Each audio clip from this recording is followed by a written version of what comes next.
గారు పేరు జిల్లాగా పెట్టాలని ఎప్పటి నుంచో డిమాండ్ ఉంది. కానీ దాన్ని పక్కన పెట్టారు.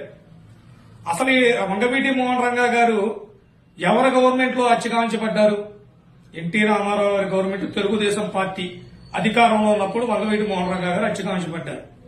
అలాంటి వంగవీటి మోహన్ రంగా గారి అబ్బాయి ఇవాళ కూటమి సపోర్ట్ ఇచ్చి మీ గెలుపులో తన పాత్ర ఎంత ఉందో ఈ రాష్ట్ర ప్రజలకు తెలుసు.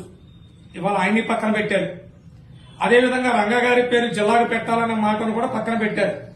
ఒకటి గుర్తు పెట్టుకోండి, ప్రజల ఉదయాలు గెలుచుకున్న నాయకుడు వంగవీటి మోహన్ రంగా గారు. ఆయన గుండెలో ఉన్నాడు, ప్రజల గుండెలో. ఎందుకంటే ఆ రోజు పేద ప్రజల కోసం ఆయన అండగా నిలబడ్డది ఈ రాష్ట్ర ప్రజలకు తెలుసు. ఆయన కోసం ఆయన ఎంత ఆ రోజు తెలుసు ఆయనకి, నేను నిరాదీక్షలో కూర్చుంటే నన్ను చంపుతారని.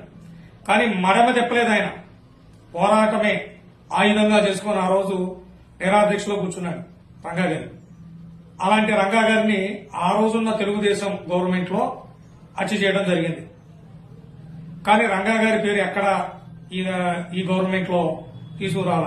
వైసీపీ గవర్నమెంట్ లో పెట్టలేదు కాబట్టే దాన్ని కాపు ప్రజలు అంత